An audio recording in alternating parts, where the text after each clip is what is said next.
मारो धंधो my lifestyle, गाड़ी बंगला माय लाइफस्टाइल, उम्मीदें माय लाइफस्टाइल, माय लाइफस्टाइल।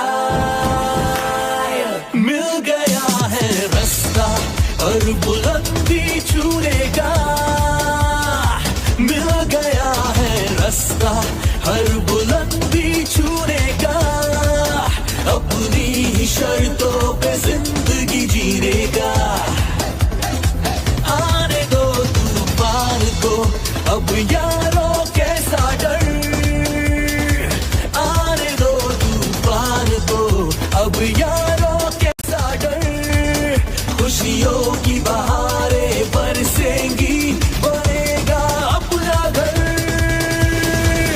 मारो धंधो माय लाइफस्टाइल, गाड़ी बंगला माय लाइफस्टाइल, उम्मीदें माय लाइफस्टाइल, माय लाइफस्टाइल। मारो धंधो माय लाइफस्टाइल, गाड़ी बंगला माय लाइफस्टाइल, उम्मीदें माय लाइफस्टाइल, माय लाइफस्टाइल। তখন আমার জীবনে এত বাধা আসছিল, কেউ আমাকে হেল্প করেনি, কেউ এক টাকা দিয়ে কেউ আমাকে এই কাজটা আসতে দিতে চায়নি। বাড়ির লোক কেউ, বাবা মা, যত আমার পাড়ার লোক সব আমাকে অনেক কথা শোনাচ্ছে, কিন্তু আমি কাজটা শুরু করি আমার সংসার রক্ষার জন্য। আর আজ আমার মাকে আমি নিজের মায়ের মতন, আমার শাশুড়ি মাকে নিজের মায়ের মতন আমি ভালোবাসি। আজ আমার মা আমার পাশে দাঁড়াইছে বলে আজ কাজটা শুরু করতে পারছি, নাহলে না আমি পারতাম না। আর এই মা আজকে আমার জন্য অনেক কিছু শুনছে লোকের কাছে, যেমন আমার মা দেখো আমার সাথে হাত দিলে আমার কাজটা আনেছে, আমার স্বামীকেও বাইরে ফোন করে অনেক কথা শুনাইছে যে তোর বউ এই করছে ওই করছে, রাত রাতে বাড়িতে নিয়ে আসছে, সেই লোক ওকে কথা শুনে বাড়িতে আসে অনেক অত্যাচার করেছে। কিন্তু তার না বলে আমি বাবুশেরকে ফোন করে আমার সম্পূর্ণ কথা জানাই, সেরা সম্পূর্ণ কিছু জানাই দিয়ে আজ আমি এই কাজটাতে দাঁড়াতে পেরেছি, আজ এইখানে তোমাদের সামনে আসতে পারছি, না হলে আমি পারতাম না। আজকে সেদের জন্য অনেক অনেক কিছু আমি করতে পারছি। যদি আমার পাশে না দাঁড়াতো আমি এই কাজটা কোনোদিনও সম্ভব হতো না, যে আমি তোমাদের সামনে দাঁড়াতে পারতাম। যেটা বলছি আমার অনেক রিলেটিভরা আমাকে অনেক কথা বলে যে আমরা কি কাজটা করে আগাতে পারবো, যেটা আমি বলেছি যে আমার মতো যাদের কষ্ট হয়, জ্বালা হয়, সংসারের অভাব পায়, সেই মহিলারা এই কাজটা করে আগাতে পারবে। এখানে কারো কিছু কোনোদিনও টাকা মারে যাবে না, কিছু কোনোদিনও 1 টাকাও একটিতে পাওয়া যায়। তার জন্য বললাম যে এখান থেকে সবাই আসে কাজটা শিখো।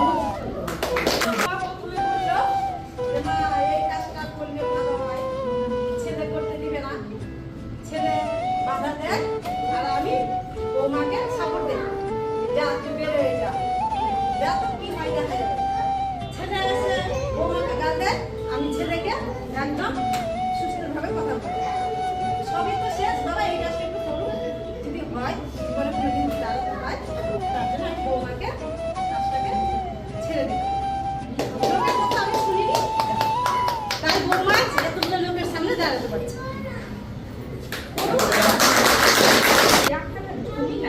বাড়ির বসতটুকু নাই, তার মধ্যে থেকে আমাকে সংসারটা চালাতে হচ্ছে, যে জমিতে দুটো ধান করে আমি খাবো তা নাই। মা লোকের বাড়িতে দিন রাত থাকতো, আমাকে নিজেকেই খারাপ লাগতো, যেহেতু আমার নিজের মা বড়দাদি মা লোকের বাড়িতে যায়নি, যে আমার শাশুড়ি মা কেন যাবে। আমাকে খুব নিজেকে সময় এত অবাক লাগতো যে সংসার করতে গেলে তাহলে কত কষ্ট হয়। আমি করতো টেলারি, সে লোক টেলারি ছাড়িয়ে চলে গেলো বাইরে, জীবনে কোনো বাইরে কাজ করতে পারছি না। আর যেখানে থেকে টেলার মারা সবাই দাঁড়াচ্ছে, সবাই ধরে ধরে করো, সেটা কাজটা কি কষ্ট, সে মানুষটা জানতো না টেলারি করেই ওই সংসারটা চালাতে তাহলে চাইছে। একদিনে মানুষ হবে না, কিন্তু ধৈর্য ধরে সংসারটা করতে। অনেক কষ্ট করে এই ছেলে ধৈর্য ধরেই করেছে। আর যে আমার স্বামী এখন বাপনের কাছে সবকিছু শিখে নিয়ে রোজ দিন বলবে আইডি দেখবে, বলবে তোমার এত টাকা ইনকাম, এত এই সপ্তাহে 4,000 টাকা আসছে, সামনের সপ্তাহে 4,000, এই সপ্তাহে তোমার 9,110 টাকা তোমার ইনকাম আসছে, এই সপ্তাহে তোমার 1,000 টাকা ইনকাম আসছে। এখন আর নিজে ইনকাম গুলো দেখতে পায় বলে আজকে বলে কি তুমি কখন যাবা, খাওয়া দাওয়া করছো কত ভালো করে, না হলে কোনোদিনও ভালো করে কথাই বলতো না, সবসময় অনেক খারাপ কথা বলেই আমাকে বের করতো। প্রথমে যখনই বেরোবো তখনই ওর খারাপ কথা শুনে বেরোতাম, কিন্তু যা হয়েছে হয়েছে, সম্পূর্ণ আমি ভগবানের কাছে সঁপে দিতাম। আর একটা কথা, আমি বাপের সবাই ছাড়তাম না, যেখানে আর খারাপ কথাই বলি, বাপের সাথে আমি 24 ঘন্টা ফোন করে বলতাম স্যার এই করছে ওই করছে, আজকে এই জায়গায় যেতে হবে, সব কিছু এ টু জেড আমি স্যারকে জানাতাম। স্যার বলছে সহ্য যদি করো তাহলে এই কাজটা তো দাঁড়াতে পারবা, মানুষ অনেক কিছু জানাবে, ভেঙে পড়ো না, তুমি বারবার এই কাজটা সফলতা হতে, তাই আজকে আমি এই পথে আসতে পেরেছি।